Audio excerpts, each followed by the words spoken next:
I'm your number one fan. We all go a little mad sometimes. Whatever you do, don't fall asleep. What an excellent day for an exorcism. My mom and dad. I see dead people. Hello. Hello. Happy Tuesday. Welcome back to Killer Cuties Podcast. That's us. We're here to talk about Eraserhead, a 1977 film by David Lynch, in his honor. We are, yeah. And he just passed, so we're celebrating him by watching one of his most, if not the most prolific movie. Yeah, it's up there. It's a big one. But first... Is that my cue? Yeah? Okay, I'm so sorry. First, I'm gonna tell you the horror movies that are coming out in February. Yep, and then I'll give you the news. There we go. Horror news. Can't wait. Thanks. After you. Okay. All right, February 7th. We have 2 releases coming out. One is Hard Eyes for the past... Nope, I'm going to start that over.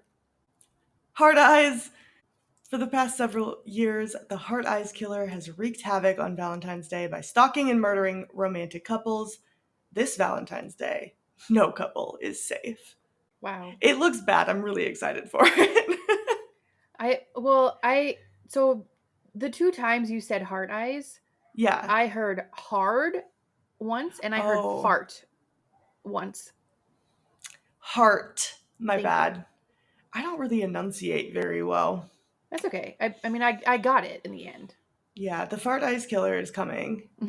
I said fart that time, just in case. Okay. Also on that day, we are getting Dark Nuns after learning that the priest cannot arrive in time to save a young boy possessed by a powerful evil spirit. 2 nuns take on the dangerous forbidden exorcism ritual themselves in a direct violation of the church's sacred order, putting both their lives and their immortal souls in grave danger. Okay. All right. That could go either way. Yeah, I did see a preview for it before I saw Presence, and it looked fine. It is foreign language, so expect subtitles, but yeah, it looked interesting. I don't know. Okay. Could be good. On the 14th, we have Rounding. After a traumatic incident during his residency, young medical student James transfers to a rural hospital for a fresh start. The demons of James's past begin to catch up with him when he becomes consumed by the case of a young asthma patient with mysterious symptoms. I don't know. And then we also have The Gorge coming out that day. 2 highly trained operatives are appointed to post in guard towers on opposite sides of a vast and highly classified gorge, protecting the world from a mysterious evil that lurks within. Wait, that sounds fun. Yeah, I don't know. I think this one's getting a limited release or straight to VOD. I couldn't find much information on its release, so I don't know. But the premise sounds intriguing. Yeah. I think there is a trailer for it, too. I didn't watch it, but... Okay. It kind of sounds like, just like in vibe alone, that movie where they're like at the top of the radio tower and they get stuck. Mm-mm. You know what I'm talking about? The radio tower? Yeah, they're like on top of like an antenna. They get stuck up there. They're like climbing and like one of them Oh, like, their boyfriend's Fall? cheating. Yeah, okay, yeah. It's like that kind of vibe, you know? I don't know. Like a stuck vibe. Yeah. Yeah. Stuck in a weird place vibe. Up high. You're up high. You're stuck. There's That's a whole danger genre below. of movie. There's danger below. That's a movie premise right there. I like it. And then finally, on the 21st, we have Oz Perkins' next film, The Monkey. When twin brothers Bill and Hal find their dad's old monkey toy in the attic, a series of deaths start. The siblings decide to throw the toy away and move on with their lives, growing apart over the years. Spoiler, it seems like the monkey comes back. But I think so. But I did see a trailer for that too. It looks fun. I mean, Oz Perkins, Stephen King. It's not a bad combo. Theo James. 4. Oh no!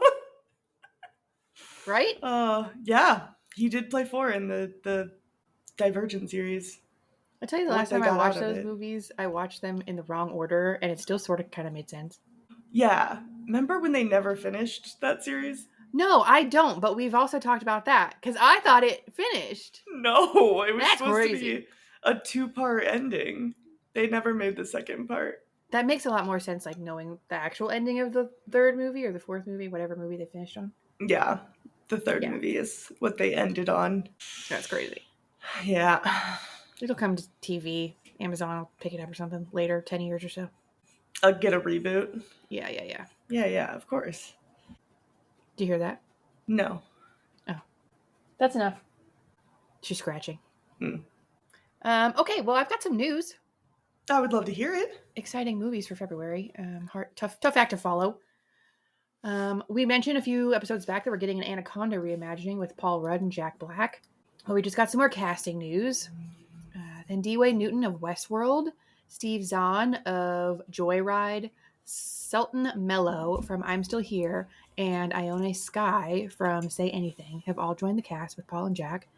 This particular reimagining, we've also learned, is about two childhood friends who, during their respective midlife crises, reunite to remake their favorite movie from their youth.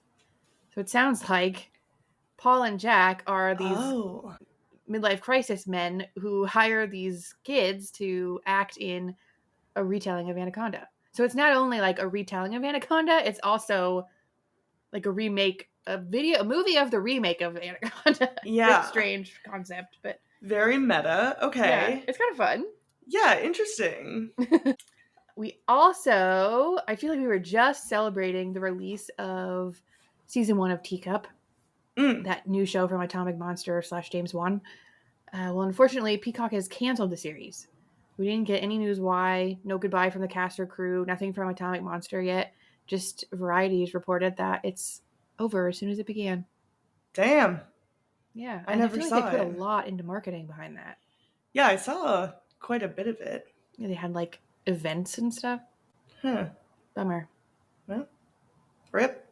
Yeah, I didn't watch it either. And finally, Sam Raimi, you know, the Marvel Cinematic Universe sellout, who also directed Evil Dead, Army of Darkness, and Drag Me to Hell, among others, is returning to the horror genre with a film called Send Help. It stars Dylan O'Brien and Rachel McAdams. I know. I'm sad. It's a survival horror thriller about two colleagues who become stranded on a deserted island as the only survivors of a plane crash. I will watch anything that man is in. Yeah, he's fun. He's very attractive. Yeah, him and Tyler Posey just like have the same vibe about them, and I love it. Oh. I don't feel like they have the same vibe. Oh, okay. But they were really good friends. I don't know if they still keep in touch, but... Oh. Why? How are they friends? How did they meet? Are you joking? No. Teen Wolf? Yeah. Oh, yeah. Oh, yeah. You watched 2.5 seasons of that show and I did. Forgot that they were both the literal main stars of it. Yeah. Yikes. Yeah. That's why they give me the same vibe, because they're in the same show. Yeah, that's what I was thinking. I was like, they don't really have the same vibe. It's just, they were both on Teen Wolf. Yeah, you're right. But see, I started watching Buffy, and now like Buffy is like all that's able to be in my brain right now. So Teen Wolf is like backseat. Yeah, now. But you won't keep watching it with me? That's crazy. Watching what? Buffy. I will when I have time. It's on my list. The only TV I've watched in the last like month and a half is I had to watch 2 episodes of fucking Hell's Kitchen last night to cleanse my palate of Eraserhead. Oh, valid. Thank you. Yeah, that's all for news. That was 3 news. Okay. It was. I was expecting one more, but then you did say 3. That's I did. Crazy. Yeah, the Teacup one was a little short, but yeah, that's all we got. It's canceled. That's it. That's it. That's all they told us. Sad. Yeah. Well, I guess now I can watch it because it's all out. But do you want to, knowing that there isn't any more? That's true. Unless it was meant to be 1 season, then it's probably going to piss me off if it ends. It's not meant to be 1. I know, that's sad. Yeah. Maybe not then. I won't. I don't plan to. Sorry. We're like, how could it have been canceled? Nobody watched it. That's why. Literally, no, I have not heard anything about it since it was released. We were like hyping it up. Yeah. It's our fault, Well, personally. You It's and me. Yeah. If you're listening to this, it's your fault. Oh, Oh. I meant like you and me personally. Oh, it's just was my me joke. and okay. Because we didn't watch it. My joke was that nobody watched it. True. Yeah. And I'm not going to take blame if everybody's not taking blame, so. Yeah. That's fair. Thank you. All right, should we talk about Eraserhead? Yes, please. Okay, I'll give you a little rundown. Henry Spencer resides alone in a bleak apartment surrounded by industrial gloom. When he discovers that an earlier fling with his girlfriend Mary X left her pregnant, they marry, and he has her move in with him. Things take a decidedly strange turn when the couple's baby turns out to be a bizarre lizard-like creature that won't stop wailing. That's what Google says. Lizard. I did not find it to be a lizard-like creature. It was sperm-like. It looked like the chocolate guy from SpongeBob. It really did. Thank you. Chocolate!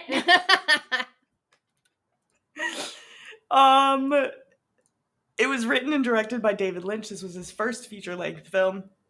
It stars Jack Nance and Charlotte Stewart.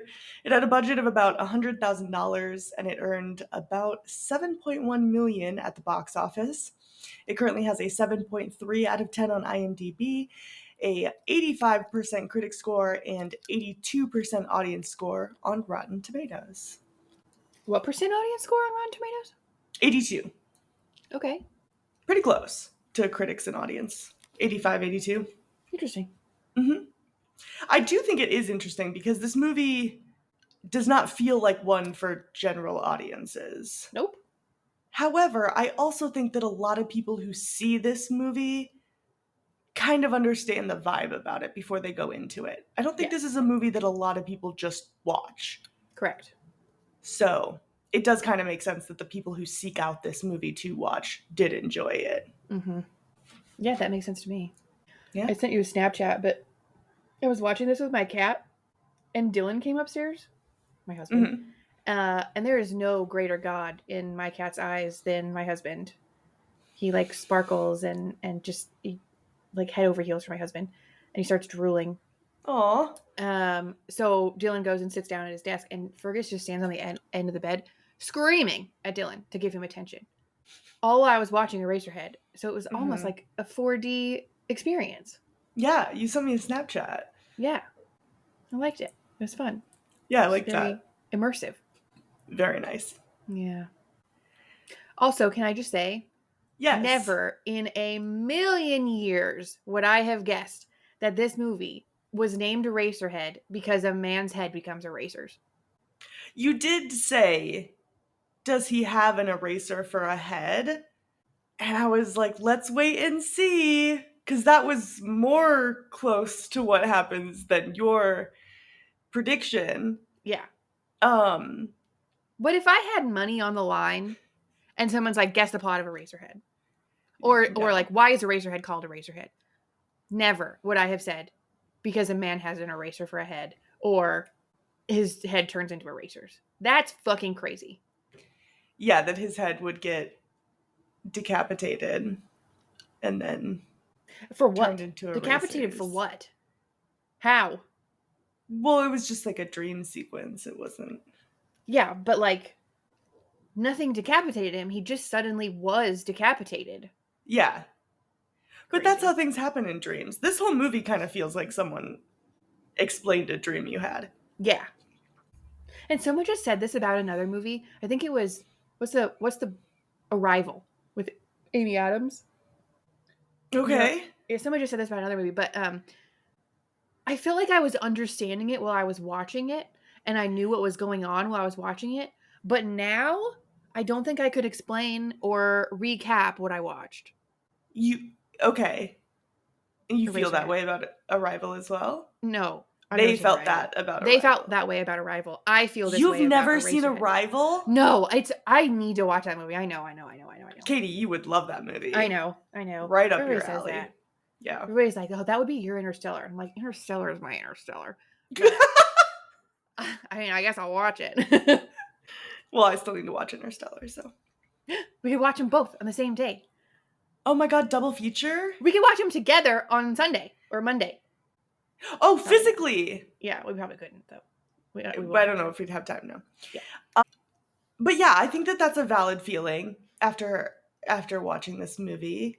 Thanks. I know a lot of the times, kind of clickbaity will do, this movie explained, in our YouTube videos. Yeah. Just because we need the clicks. Help us click on this. Also, we do explain them. We're not lying. This one, I don't think we should. I don't think we could. I don't think we could. I don't think we should. One of my favorite interview moments is when David Lynch said that Eraserhead is his most spiritual film. And the interviewer said, "Really? Elaborate on that." And David Lynch said, "No, I won't." And I think that's incredible. Yeah, he Also, has refused to talk about it many times. Yeah, which he does with a lot of his work. I think he just wants you to take it for what it is and make your own determination of what it means to you, which is fair. But yeah, there's also Peter Subchinsky did a review for RogerEbert.com. And in it, he said, "To explain Eraserhead would be like cutting a drum open to see what makes the noise. You may get your answer, but you tend to ruin the drum in the process." And I think that kind of explains it. Yeah. I don't think this movie is one that needs to be delved into on a podcast. I think you delve into it in your own time. Yeah. And with that, we'll see you next week. We can still talk about the production of it, Katie. Oh yeah, you're right. Can you say that name again? Robert Ebert? Is that how you say it? I think so. Oh, I don't know how to say it. Or but Roger in my Ebert. head, Did I say Robert? In my head, I would have said like Ebert or something. Oh. I don't know. But I see that name every once in a while. Roger Ebert is, one of the most well-known critics ever. Yeah. I don't know it was if I've Ebert. ever heard his name out loud. But now I'm trying to think if I've ever heard his name out loud. I don't know. We're Googling it. Roger Ebert. Okay, cool. Okay, good. Yeah. Okay, I'm glad we know that now. So I knew. I'm glad you know that now. Yeah, I'm glad I know that now. Yeah, sorry. You knew. You were right. Yeah, how dare you ever think that I would mispronounce a word? When have I ever done that besides every other episode of this podcast? Never. I probably mispronounced 4 words in the first 10 seconds of me talking in this podcast. Like today. Talking about the cast of the new Anaconda movie. Oh, there you go. Yeah. Well, let's talk about fun facts then. We're not going to explain the movie. It's up to your interpretation. Yeah, figure it out in your own time. Yeah. But lots of fun facts. Lots of fun facts. Where should we start? Well, I mean, I've got some notes about the impact of this film. It's another one. I mean, we just talked about The Shining. But this film also had an incredible impact in pop culture, cinema. In 2004, it was selected by the Library of Congress for preservation in the United States National Film Registry as being culturally, historically, or aesthetically significant. I would venture to guess all 3. Yeah. It's included among the 1001 movies you must see before you die. So was The Shining. Yeah. It was ranked number 14 in EW's top 50 cult films of all time. And Premiere voted it as one of the 25 most dangerous movies. Ooh. Which I like. Yeah, that's fun. A little danger. I don't know if that's what David Lynch intended, but... Oh, yeah. He knew. He knew this was dangerous. I mean, what's dangerous about it? I think the risk of making a movie like this and hoping it's profitable. I think some folks have said, the stigma around potentially like disfiguration as evil. Also a little risky. Yeah. I don't know that was the intention. No, I don't think so at all. I think this is much more grounded in less things. grounded. It's not great. Yeah, you're right. It's not grounded at all. Definitely worth noting because people have said that and like kind of felt that way, but it doesn't strike me as that was his intention.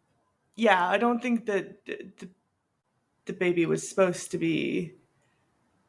It was supposed to be a monster, not a deformed person. Correct. And they even say that in the movie. I don't think that's a baby. Yeah, exactly. In the 10 words that are spoken during this movie. Yeah, not a lot of dialogue in this one. Exhausting. Yeah? Yeah. You like dialogue, huh? Yeah, this well, no. I mean, I didn't need it. I just think that this could have been a short film. You know, Yeah, with the same probably. impact. I mean, the script was only, what, 20, 22 pages long? Mm-hmm. Yeah, Which is super short. short film length. Yeah, but like, They don't what talk, was there to so. say? Yeah, I just Yeah. like some of the scenes could have moved a little faster. Especially that opening scene. It was just like, Mm. come on, get on with it. Oh. I feel like this movie's not. I don't watch this movie like I watch other movies.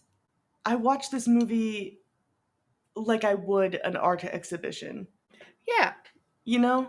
Yes. You know the films that play in a museum? That's how I kind of watch Yes. this film. That's what it feels more like. I think that's what Than it a, is. oh, It's 100%. art. Yeah, it is an art project. Um, I also want to mention just in the accolades that you were mentioning, it is also in the Criterion collection. So that's fun. Elaborate. Oh, the Criterion collection basically works on kind of preserving like historically significant movies. So I think they started with Citizen Kane and Oh, stuff like that, but it's just they basically preserve movies and then also like director commentary and stuff like that that goes along with it so that we don't lose that. love Uh, that. yeah. But that's why All you'll of David hear Lynch's commentary on it. he talked a lot about the filming process, probably That's not so true. much That's about true. the meaning of it. That's true. But yeah, if you've ever seen Letterboxd, they'll do interviews with people about their Criterion Collection picks. So Oh they're yeah. picking movies from that collection. That's why a lot of them. Sometimes people are like, "Why don't you pick Mean Girls and like good movies and fun movies?" And everybody picks like pretentious movies. It's because they're picking from the Criterion Collection. Oh, They have to got it. choose out of those. So Got it. Okay, yeah. interesting. Fun. David Lynch did most of the work, feels like, on this film. Yeah. He was obviously the director. He wrote it, producer, production design, special effects. He did a lot of the sound editing, some of the composing, Mm-hmm. lyricism. He was busy. Yeah. You got to be scrappy when your budget's $100,000.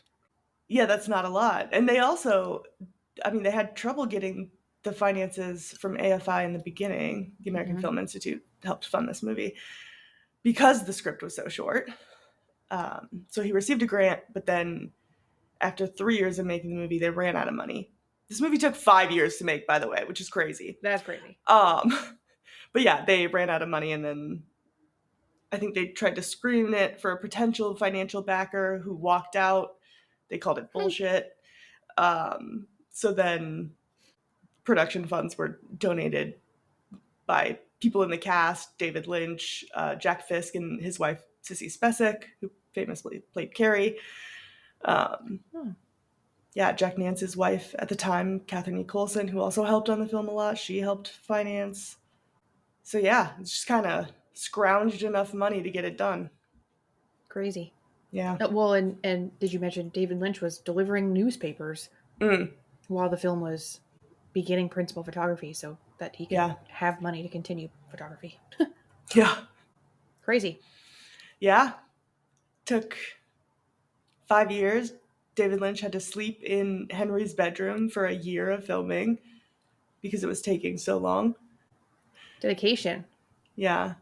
I think in the commentary too, he also points out a scene where Jack Nance walks through a doorway at one point, Mm-hmm. and it's a year and a half difference between him walking to it and him walking out of it. Crazy. Yeah. 5 years ages a person. I'm surprised you couldn't tell.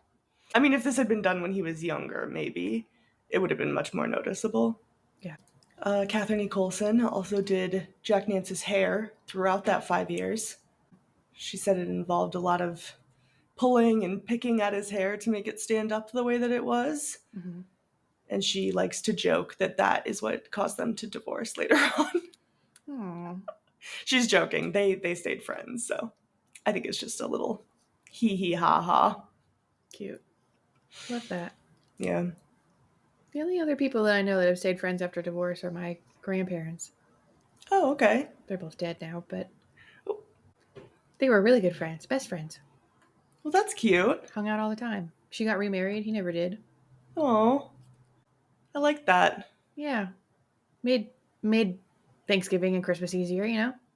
Yeah, I feel like it definitely is easier on everybody when you can amicably split. Yeah, totally. You just don't hear about it very often. No, unfortunately. Yeah. My favorite fact about this movie, Mm-hmm. because it calls it back to Dune.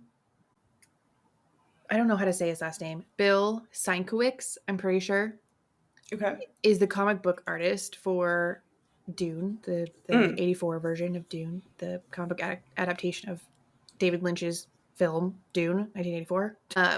But he cited prior to making the comic book of Dune 1984, he said that, David Lynch was a really big inspiration for him. So it kind of was all this like full circle thing. What are you laughing at?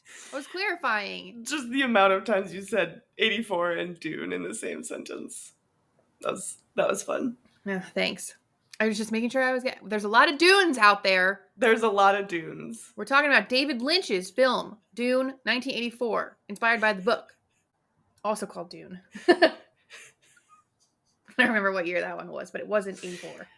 Mm-hmm. Great. Yeah, so anyway, the comic book adaptation, he was influenced by David Lynch growing up, and then he got to do the comic book. Yeah, that's fun. It is fun. And I see some of like Eraserhead's, like the baby design. I see some of that in his version of Dune and David Lynch's version of it. Dune 1984. The one and only. Yeah. Well, not the only, but the one. The only one from 1984. There we go, yeah. Should we talk about this baby? Yeah, let's talk about it. I think it's cute. I don't mind it. I like it. Yeah. It's endearing in a way. Yeah, it's kind of goaty too. Kind of had a goat vibe. Oh, yeah, I could see that. One of my favorite fun facts is that in Bo Burnham's special Inside, he has a song called Sexting, where he says, I chicken out and send a picture of my face instead because my dick looks like the baby from Eraserhead. So if you've seen this movie, you know what Bo Burnham's penis looks like. Oh, dear. I never did finish Inside. What happened? Oh, what? Nothing, just what came out of my mouth. Oh, I just realized, yeah. Yeah, I do like Bo Burnham, though.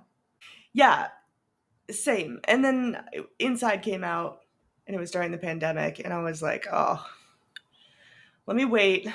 Gotta be emotionally stable to watch this. Yeah. And I haven't been since, so I still haven't seen it, but one day I will. Yeah, first half's good. Anyway, so this baby. Yes. Still don't know exactly what it is. No. Supposedly, it's an embalmed fetus of a calf, like a cow calf, specifically. Yeah. But David Lynch has never confirmed nor denied that theory. Yeah. I think that this movie does kind of have a few rumors surrounding it, so I wouldn't be surprised if that turned out to just be a rumor. It also doesn't surprise me that David Lynch has let that go on. To his grave. Yeah, I think... Yeah, I don't think he ever was gonna say what it was. No. Fun little surprise. Yeah. I could see it being a cow fetus. I could see it being... Just a prop. A prop with like jelly on it or something. Yeah. Who knows? Yeah. He would kind of be cryptic about it. He'd say it was born nearby, or maybe it was found. So I think he liked to keep up the mystery of it. Yeah. And then Jack Nance named it Spike. Cute.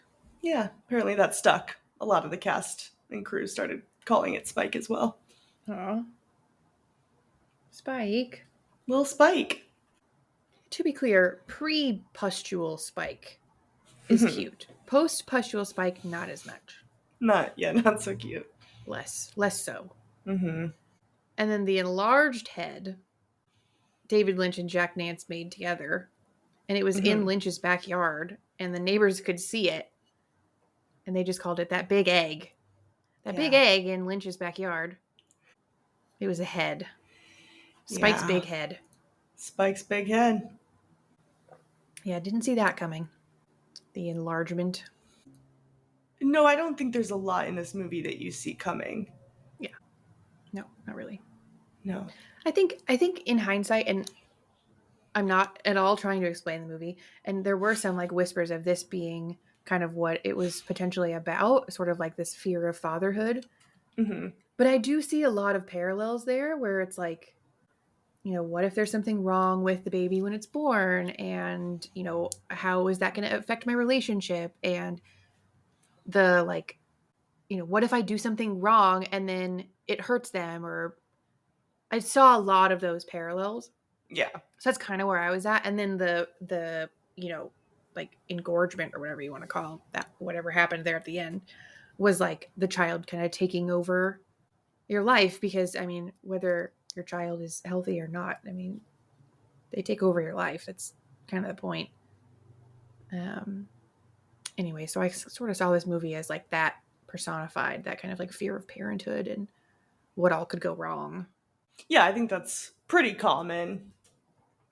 It's one of the most coherent pieces of the plot is that he becomes a father. Mm-hmm. And it's scary. Yeah. Yeah. But yeah, that's... People think it was inspired by David Lynch's own fears of fatherhood. Mm-hmm. I guess his daughter was born with severely clubbed feet. And so that was just... had to get extensive corrective surgery when she was a baby, which I'm sure was really scary as a parent. Yeah. But a lot of people say that David Lynch's wife was pregnant with his daughter Jennifer when they were making this film. But that's not true. She was, I think, 3 years old when they first started, and then 8 years old by the time production ended. So yeah, 8 by the end of it. Wasn't she in it too? I feel like one of his kids was in it. Hold on, I'm gonna look. Yeah, Jennifer. Yeah. Oh, yeah, she played the little girl. What little girl? Yeah, what little girl? I don't remember a little girl. Me neither. Oh. She made a brief appearance in her father's debut feature film, Eraserhead, but her appearance was not included in the final cut. Okay, I was like, I don't remember a little girl in this movie. Did you know that she directed episodes of Teen Wolf? Did she really? Yeah, Teen Wolf, Psych, Walking Dead, American Horror Story, Once Upon a Time, Hawaii Five-0, Elementary, The Strain, Agents of S.H.I.E.L.D. Oh, wow. Tons of directing credits. Gossip Girl? Mm-hmm. Oh, the reboot, not the... Crazy. Who knew? I hope she's okay. Me too. I'm sure that's always difficult. Yeah, traumatizing to lose your parent at any age, I'm sure. Anyway, there was actually a lot cut from this film, sounds like. There were some poorly received test screenings, and David Lynch was like, I got the sound mixing wrong. It's too long. So he cut 20 minutes of footage. A scene where Catherine E. Coulson is the infant's midwife. Another of a man torturing women. Again, Catherine E. Coulson plays one of those women with a car battery. Terrible. Crazy. Yeah. Glad that got cut. And then one of Henry playing with a dead cat. Didn't seem like any of those were really necessary, so... Yeah, I think those were fine to be cut. Yeah. But yeah, it was originally 20 minutes longer when he first started screening it. And there was probably the scenes from Jennifer Lynch. Yeah, that would make sense. Did you like the little song, the musical number? Yeah, big fan of In Heaven. Yeah. A lot of bands play it, supposedly. The Pixies being one of them. It seems up their alley. I think it's fun. Who doesn't like a little musical number? It fit the tone, the vibe. It wasn't out of place. Yeah, I don't think there's a lot that could be out of place in this movie. Laurel Neer was who played the woman in the Radiator, the lady in the Radiator, I think is her official title. Mm-hmm. She is a singer who performed folk music with her sisters. But she's actually not singing the song. It's Peter Ivers who is singing the song, and Laurel is just lip syncing. Peter Ives is also who composed that song in particular at David Lynch's request. Then David Lynch wrote the lyrics. Fun. I mean, kind of a waste of talent, right? You've got this accomplished folk music artist, and here's Peter. Well, maybe her voice just didn't fit the vibe, you know? Yeah, I guess. This movie older than like it needed to be? Like it looked older and than a late 70s movie. I feel like one, we had color TV by then, right? At the end of the 70s. Yeah. And two, a little bit better quality recording. We had color TV way before the 70s. Yeah. Remember when we talked about Psycho? That was a financial choice. They could have done it in color. That was 60. That was in the 60s.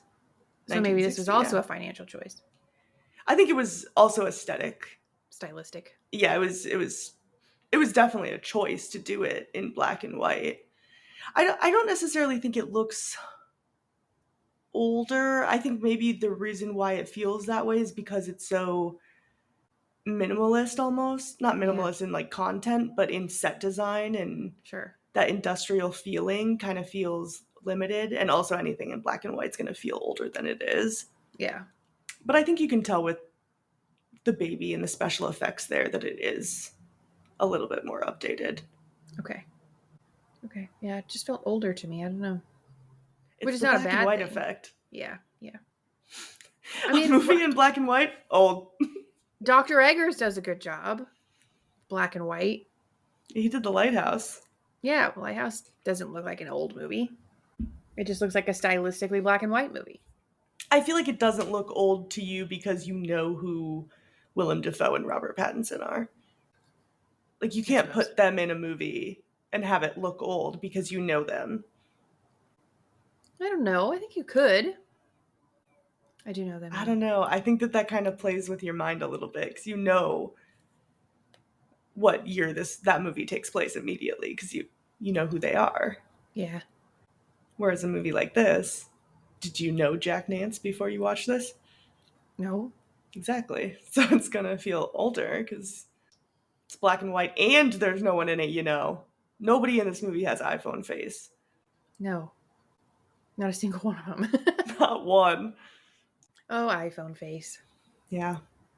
Sometimes you just look like you know. Yeah. This movie was originally released as a midnight movie, and a lot of people in Hollywood saw it and were really impressed by it. John Waters saw it. He said that it was one of his favorite movies. He urged other people to go see it. Stanley Kubrick, as we talked about last episode, really loved it. He made everybody in The Shining watch it as inspiration for the movie. Mel Brooks saw it, and he offered Lynch the chance to direct The Elephant Man, which Lynch accepted and went on to do next. George Lucas saw it and asked Lynch to direct Star Wars Episode 6, Return of the Jedi. The third one. Yes. The third one made. Yeah. And Lynch turned that down. That's crazy. I do think it's quite a leap to watch this movie and be like, you know what he'd be perfect for? Star Wars. Well, he had done Dune by then, right? Oh, I don't know. Maybe, yeah. Star Wars is just Dune. That is true. Like, that unquestionably, it's identical. Identical, huh? Well, no, but it's pretty close. That's what I thought. Interesting. Yeah, Dune was 1984, so maybe Eraserhead wasn't the only thing George Lucas had seen from him when he asked him to do that, but still, pretty cool. Quite the leap from this movie. Eraserhead to Dune, Eraserhead to Star Wars. Mm-hmm. I don't know how Elephant Man is, but yeah, I haven't seen that. I feel like it's a little more mainstream. Yeah. I just want to. I want to know how people's brains work like this. Mm-hmm. I don't think it's in my brain to be able to create an idea like this. It sure is something. Yeah, I find it very interesting when people are able to do these types of metaphorical, absurdist, surreal type of projects, Yeah. because my mind just doesn't work that way. And I kind of wish it did because it seems really cool. But yeah, interesting. Well, any other fun facts?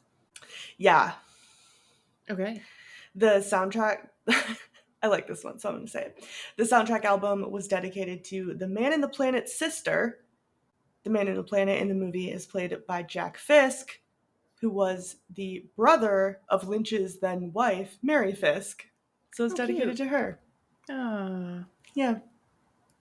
Yeah, this is a very like all in the family kind of movie.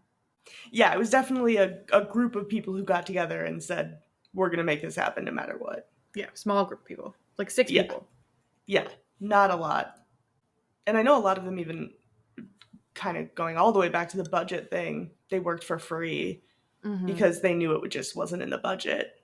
And David Lynch just promised a percentage of all future profits. And I guess some of them are still getting checks, so get the residuals. Yeah. I mean, $7 million over all that time inflates to quite a bit if Yeah. they've been collecting that. Do you have any other fun facts? Not from me, no. I'll just end it with one more. Okay. Jack Nance said he never knew, nor did he care, what Eraserhead meant. Oh. And in an interview with Twin Peaks fanzine wrapped in plastic, he said, "You guys get way too deep over this business. I don't take it all that seriously. It's only a movie." I think that's kind of fun. It is just a movie. He's like, calm down, nerds. It's just a movie. It's just a movie. Well, he's not wrong. He's not wrong. Should we rate it? Yeah, I think so. All right. How scary did you think it was? I give it a 1. I give it half a point, not really because it scared me. I don't think it's scary. I think it's just unnerving. Yeah. Unsettling is more the vibe. So I did give it like a little point for that. What about you? I also gave it a 1 because there's sort of a tone about it that might be scary. It's just like adjacent to scary. So I said specifically a touch unsettling. Yeah. Thought-provoking, perhaps. Yeah. But no, not really scary. I wasn't scared. Yeah. How sexy did you think this movie was? It wasn't. I gave it a 0.5. This is another one kind of like The Shining where it's like feels a little trivializing to be rating such an iconic piece of art this way. Yeah. That's not going to stop us from doing it, but I just a thought I had when kind of ruminating over my rating. Mm-hmm. You? Yeah, I also gave it a 0.5. It's devoid of sex. Well, no. Sexiness. Okay. Not devoid of sex itself, but devoid of sexiness. Yeah. I do think this is a great first date movie, though. Sure. Yeah. Yeah.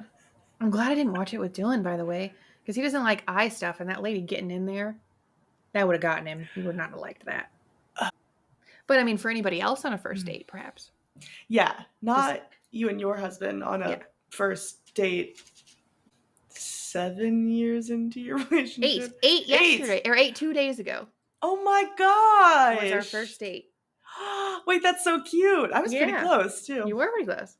But yeah, I think I would take a first date to see this. Totally. I can't tell if you're being sarcastic or not. I would I'm see not. this on a first date. Okay. I really would, because I think it's, if they stick around, then I'm like, okay, this could work. And if they're like, if they never talk to me again, I'm like, well, it wasn't written in the stars. I'm serious. I think this is a great first date movie. Me too. I think that should be the title of this episode. Eraserhead, the perfect first date movie. Perfect first date movie. Do a double feature of this and then Midsummer right after, just to see their reactions. You learn a lot about someone by their reaction to this movie and Midsummer. Yeah. It's a litmus test. Yes. Early on, just get it out of the way. You don't want to be dating someone for 8 years and find out they don't appreciate art. That'd be crazy. That would be crazy. How fucked up did you think it was? I give it 1 point. So I give it a 1.5. Okay. Just kind of for the vibe of it all. You know? Yeah. The pustules on the baby, him stabbing it, the goo of it all. Yeah. Just overall vibe. A Yeah. little fucked up. What about you? Well, I also gave it a point, but that put it at a 2 because I forgot we were doing the 0.5 thing. So I also gave it a 1.5 in hindsight.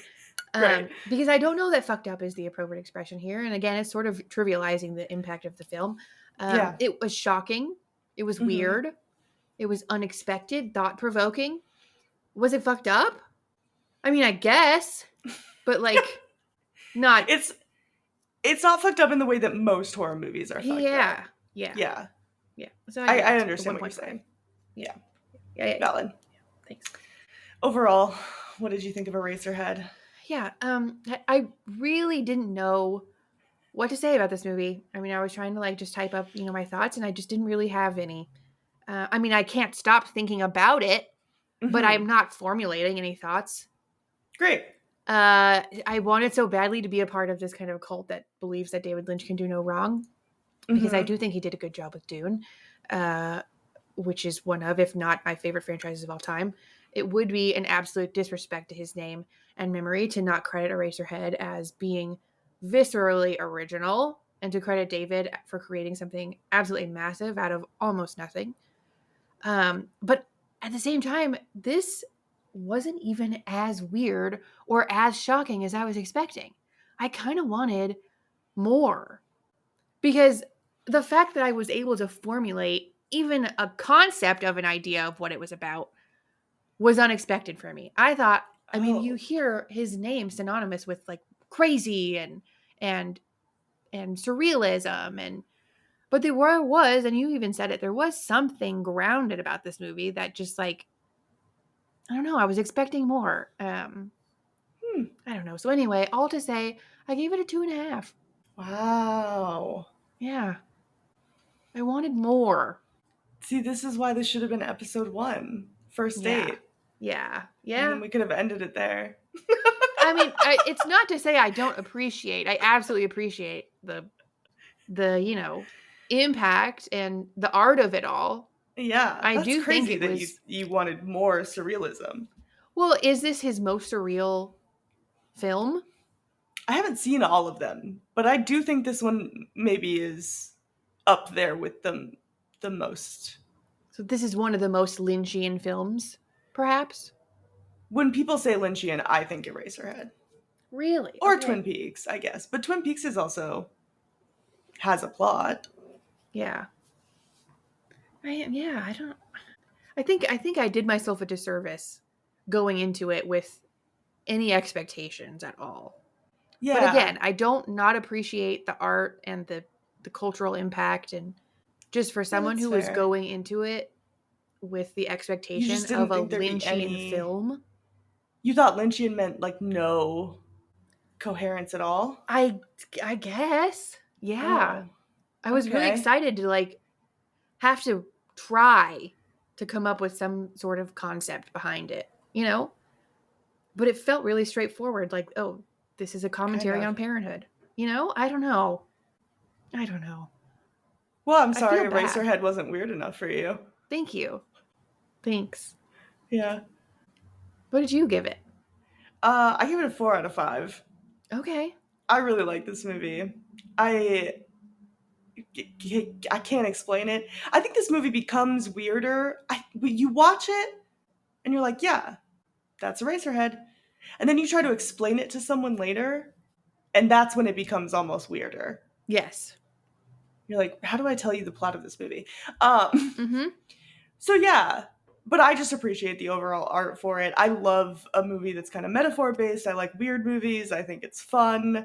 I think it's really funny. It doesn't get enough credit for how funny it is. Yeah. Her trying to pull the suitcase out from under the bed Yeah. and just shaking the frame is one of the funniest scenes in a horror movie, period. I think that is genius. And yeah, I think it's weird and it's it's interesting, and it feels like you're at an art exhibit and just watching one of those weird little movies that's played on a TV from 1987. Yeah. I like it. Well, good. Yeah. I did not like it. I just Okay, you definitely didn't like it. A 2.5 that's not a good rating. I again, 3 if I is when you start liking a movie. yeah. 2.5, you thought this movie was as good as Watchers. That's crazy. Well, no, it's better than that for sure. Yeah, I know that. Do you know that? I don't know. Yeah, I feel really bad rating it as poorly as I did, but yeah. Yeah, you should.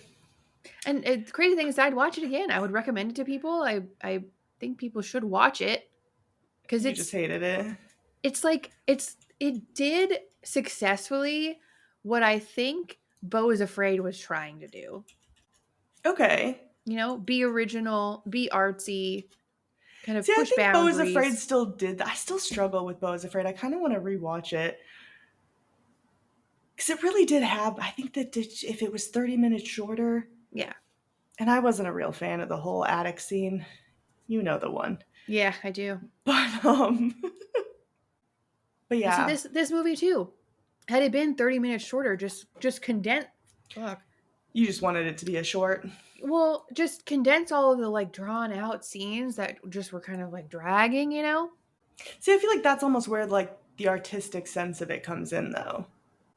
I think he still could have gotten the artistic success, speeding it up a little. Okay. You know? No, but I respect it. Thanks. Would you survive? I don't know that anybody's actually alive in this movie. I don't. Oh, okay. I do struggle to see myself in it. Yeah. At the very least, he accomplished that surrealist part. Yeah. But I mean, I'm a thriving parent right now. I'm surviving and thriving. There you go. If that's the point. Mm-hmm. So yeah, I guess so. And I don't think anybody dies. He doesn't really die, does he? He has that like weird dream, sort of. Yeah, I don't think you could. You could probably make an argument either way for it. Yeah. Well, I'm alive, I guess. Yeah, I think me too. Yeah. Yeah.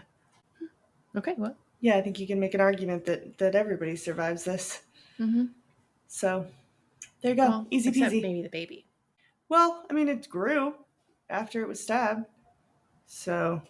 It had a hole in its lungs. Well. Or organs. Yeah, I don't know if it needs those. What is it, you know? True. Okay, well, good. We live. We live.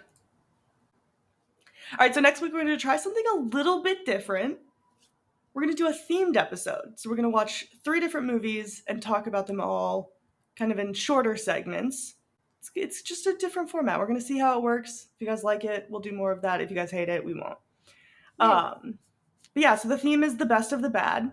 So movies that maybe didn't have the best critical or audience scores, but have a kind of cult following. Okay. All right. So we're going to do rapid fire. Okay. Just first thing that comes to your mind, 1 sentence plot of what you think these movies are going to be about. Okay. Ready? Yes. First, Cursed. Cursed is about a team of explorers who go in the jungle and they get cursed by the local tribes. And then they bring it home and then it spreads. Ooh, fun. Okay. Idle Hands is about a team of explorers in the jungle and they find an idol. No, I gotta think of something different. IDLE hands? IDLE. Okay, so that makes more sense. It's a couple and they're growing old together. They move from the big city to a remote farm. Mm-hmm. And they don't have much to do there, so they get idle hands and then they start killing each other. Crazy. Try to kill each other. Okay. And then finally, Dead Silence. Dead Silence is a cave movie. You go into a cave and it's dead silent. Well, well, no, it's not dead silent, but it becomes dead silent. And once like you stop hearing like all the dripping noises and like the like airflow and stuff, that's when you start to die. It's dead silent, not just silent. Dead Dead silent. silent. As above, so below. All right, wrong on 3 accounts. Damn it. Yeah, do you want a little piece of each one? Yeah. No. No?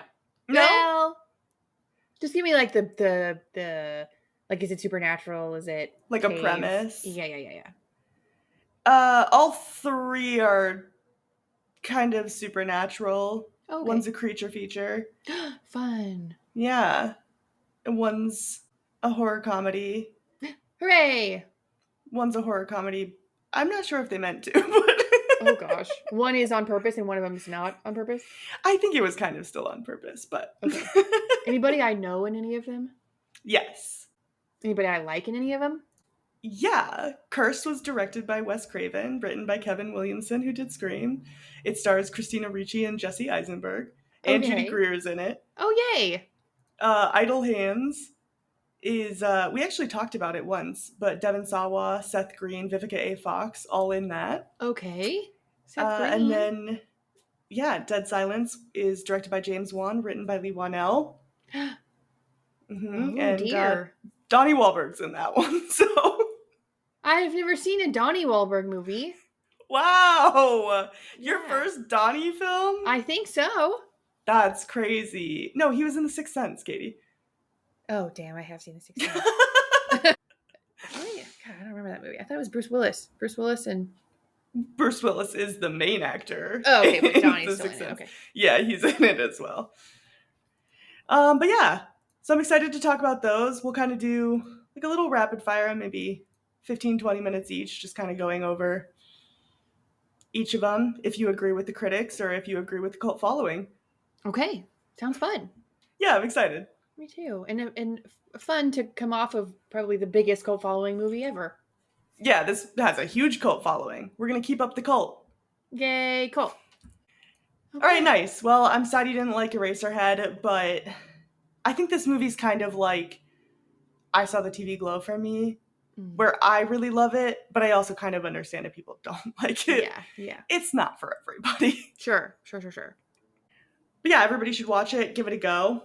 I agree. You might hate it. You might love it. Why not?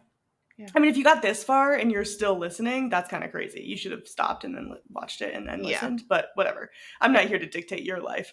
But actually, Except I am. to ask Like you to and and subscribe. Wait a minute. We gotta Same wait. idea. We gotta dictate Actually, something. we are dictating your life. Please like and subscribe. Please follow us on TikTok, which is back already. Hooray! It was back before our last episode of us talking about it being gone was even posted. So yeah, we're on TikTok, YouTube, Instagram. Please follow us. Not so much. Yeah, we don't really post on the TikTok other and ones, YouTube. but we're trying. And Spotify and Apple Podcasts. Yeah. Anywhere. Well, they're listening to it, so they know where to get the podcast. Oh, right. Got it. Well, maybe they're watching it on YouTube. You never know. That's true. Hi, we are on from other wherever platforms. you're tuning in from. Yeah, we appreciate you guys' support. We would love for that support to continue so that we can keep making episodes. We're That gonna do actually it doesn't our way. depend. Yeah, we Yeah. don't make money off of this, so we're going to keep doing it. Just like gives me something on my calendar so I don't have nothing to look forward to, you know? Yeah. And it helps me because I get to force you to watch any movie I want, which is great. Yeah. And I actually do it, unlike TV shows. I know. That's the other podcast.